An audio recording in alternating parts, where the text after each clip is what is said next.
when I worked at the dealer, we used to see a lot of Ford Broncos and Jeep Cherokees that have 300 and 400,000 miles on them, and a lot of the times the people would keep that one and buy another one, and that was always interesting to me how they would do that. And the fact is one day this lady gave me this 97 Pontiac that she said that it had a blown head gasket. I never saw a blown head gasket on that car. It ran like a sewing machine, but the trim parts were all busted up and you couldn't replace those. So while it was still a serviceable car, you know, when you sat down in it, you were thinking, oh, this is kind of busted up on the inside.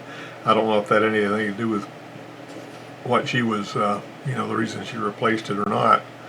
Well, some of them are low mileage cars that we worked on whenever we was in my department, and there was a 2010 Ford Edge that had developed a serious transmission fluid cooler leak after she hit a dog, and she drove it a long way before she realized there was a problem. But while we had that Edge on the lift working on that transmission leak, the lift started leaking, you know, the hydraulics on the lift, and that uses transmission fluid too. And I said, that's a contagious leak on that lift, and to have that thing sitting on the locks and then have to come back down with it, you know, that was really stressful. You had to, you know, get it up off of those locks and everything. But one way or another, we replaced the hydraulic hose, which went all the way over the top, you know, and that was quite an adventure there. But one way or another, we got that Edge going. It took 6 quarts of fluid to get that Edge back on the road after we fixed the transmission leak. Now this particular one was a 04 Trailblazer, rolled in with high mileage and engine skip and a $450 estimate for another shop. And they had proposed those $13 a piece iridium spark plugs and a whole new set of coils. Well, this was a single mother. She didn't really have the money to do all of that. And she asked me what we could do. And we basically put a single coil and a set of platinum spark plugs in it, and we took care of her problem. And, you know, that worked out pretty well for her. This B3000 was sitting out there on the curb and had been for a while, belonged to a friend of mine. And, you know, she said they couldn't get it started and couldn't figure out what was wrong with it.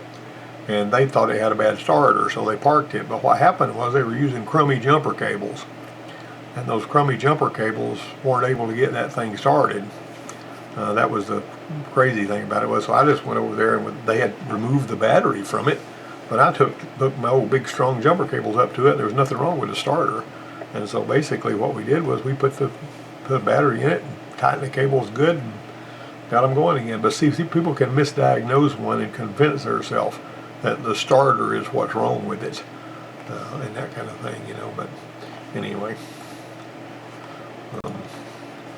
now this Avalanche would belong to the same lady, and it was leaking power steering fluid, and she wanted to know if I could check that out.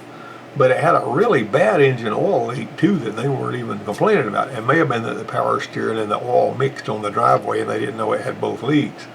But what we did to start with was we went after the engine oil leak, because that was frankly more important than a power steering leak. And so what we did was we popped this little cover out, which you can do that from the outside. This is looking at it from the inside. And we found motor oil in there. And when you find motor oil in there, if you pop that cover out, you know, then you can say, well, if there's motor oil in here, it's got to be coming from here. You know, and so that's why we wound up replacing that first, and that worked out pretty well. But we went ahead and put a pan gasket on it too, because that oil filter is over here. You know, there's pressurized oil actually going through the pan gasket on these. And so that leak, that pan can leak because there's pressurized oil. It's not just splash oil like you usually see. It's pressurized oil. So we put a pan gasket on it, and obviously we replaced the oil filter, did an oil change and all that kind of thing. And we got that taken care of first. We figured we'll go ahead and do that.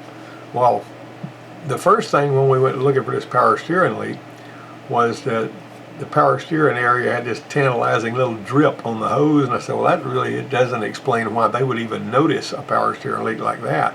But when we got looking a little bit closer, we found the hydro boost unit was dripping fluid out here. You know, it was basically leaking fluid up into here and dripping it down there. And so we went ahead and replaced this hydro boost unit. It made for a, you know, nice little repair and got her going again. This Explorer here, I've mentioned this one before because I drive a white Explorer that's a couple of years older than this, but looks a lot like it.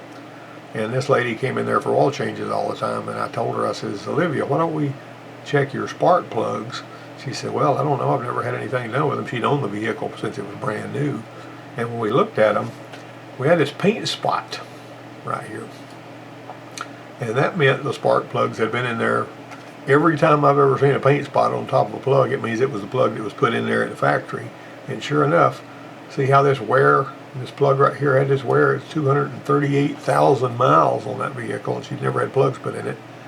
And we replaced the fuel filter. There was another time whenever that she drove over there with a big engine vibration because a couple of cats got in a radiator shroud, and she didn't know they were in there, and she cranked it up and killed the cats and busted her fan. So she drove it a long way, like 60 miles, over there to work, and I managed to get a fan driven from the Ford dealer, and we swapped out the fan, got her going that day. And we were said, we need to check your fuel filter too, and it was completely clogged up. And I said, golly, I can't believe this. So we put a fuel filter on it. You know, she was good to go again. She never had any trouble with this thing other than that busted fan because of the cats. We had to get the cats out of the fan shroud too. That was gross.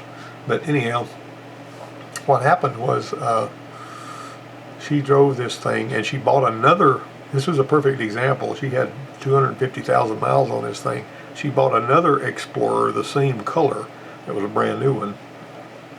Although the newer Explorers were a lot different, you know, than the older Explorers. This Suburban came rolling in with an engine skip that turned out to be on cylinder number 4. And this is that old trusty 5.3. It's got the camshaft in the block, but these they don't have all those nylon sliders and tensioners like you have on the old overhead cam stuff.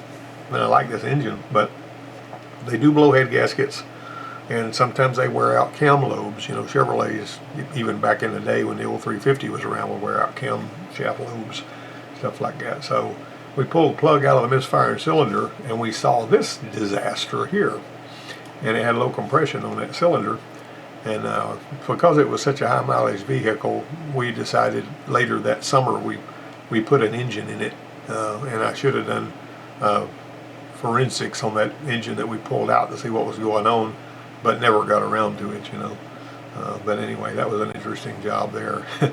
Well, one of those stealth problems, one of my guys had replaced a radiator in his high mileage Ranger. And since the lower radiator hose clamp seemed okay, he just reused it. But what he couldn't see was it wasn't quite long enough.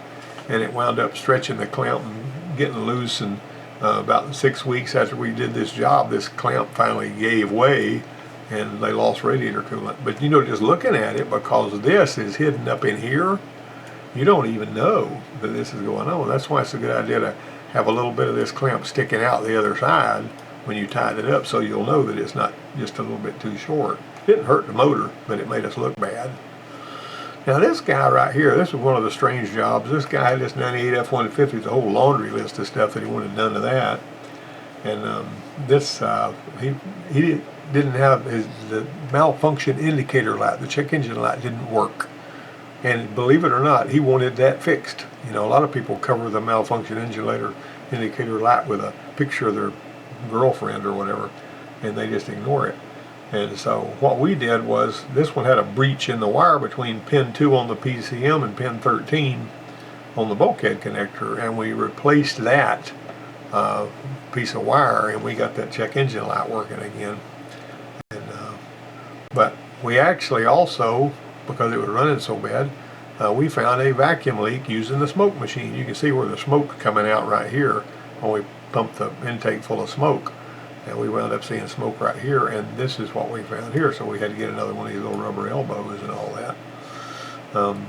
We found it misfiring on cylinder number 6, which is a power balance screen on the IDS, because I had an IDS over there.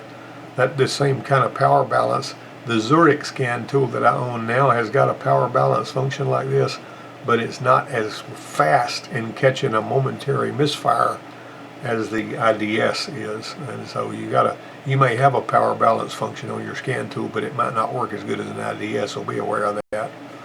This 99 Tacoma Huntin truck had a coolant leak that, you know, we had actually, because he was getting some coolant in the cylinders, we actually ran some Blue Devil through it and straightened that out, but it was leaking from under the cylinder head too, and he figured he'd just keep adding coolant to it. You know, this is where we saw it dripping off, and he wouldn't have to do that. But we went ahead, we had to put a water pump and a timing belt and all that kind of stuff on it. You know, this guy just wanted his hunting truck. We worked on this thing a few times, but I don't think he ever did anything about this leaking head gasket. And the Blue Devil doesn't stop a head gasket leaking to the outside. It only stops it leaking into the cylinders. That's been my experience anyway.